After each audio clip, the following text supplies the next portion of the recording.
Well, I really love affordable watches. I love good-looking watches. I like interesting watches and easy watches to wear.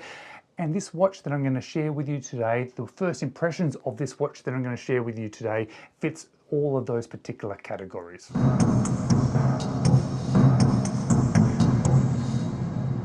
How are you watching, James? My name's James. You're watching me. And I am talking about watches, and I'm talking about another watch from the WatchDives website. Now, I did pay for this particular watch, but they were nice enough to give me a little bit of a discount, which is why you would have seen that sponsored icon pop up. And I am going to leave just a direct link to the WatchDives websites down below. And if you've ever seen the WatchDives website, you'll know they actually have some really interesting watches on offer and quite a diverse range as well. This particular one is called the 50 Fathoms, and they haven't exactly used a original name there or original design, but they certainly have made a good looking watch, and it is certainly affordable. But today I've just had it arrive on my doorstep, so I just want to share with you my first impressions of it. So let's flip the camera and let's check out this WatchDives 50 Fathoms. So as I show you this WatchDives 50 Fathoms watch, it's worth keeping one thing in mind, and that is this watch cost 150 Australian dollars.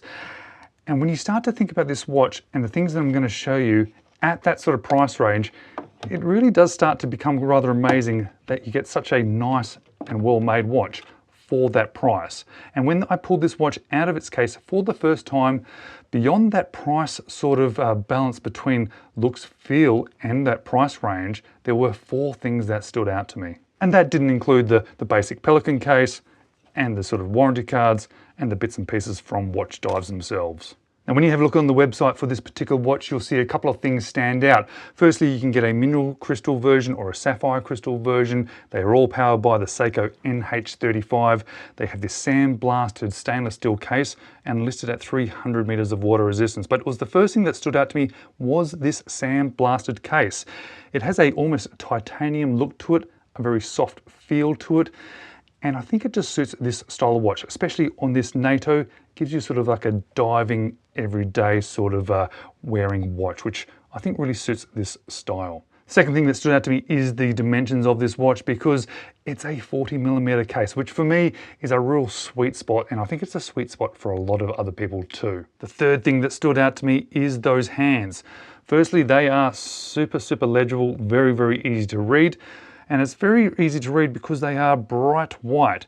And I'm not sure if the bright white was the right choice. I think perhaps a slightly off-white may have been better, but it'll be interesting to see how I sort of start to relate to those hands as I wear this watch a little bit more.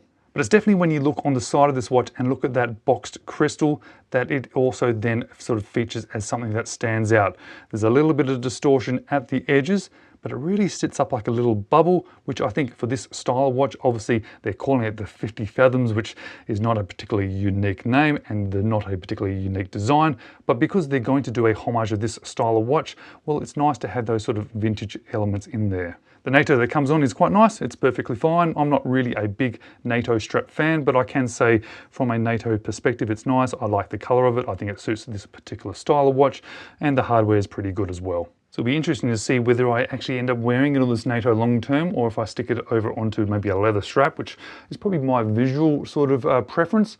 But since it comes on the strap, and I've sort of learnt as I've sort of bought watches in the past that I shouldn't dismiss straps that they come with immediately. I maybe should try them for a little bit to see whether it is actually worthwhile wearing them on there, because sometimes the strap choice for the watch was made for a reason, and sometimes it actually sort of settles in with me once I actually start wearing it.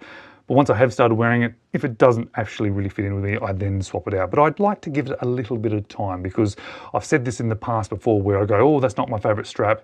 But then I've started wearing it on that strap, and then I've started liking it on that strap. So it'll be interesting to see in the full review of this one in around about 4 to 6 weeks, whether or not I've swapped this one out or not. But whilst we wait for that full review of this particular watch, maybe check these videos out next.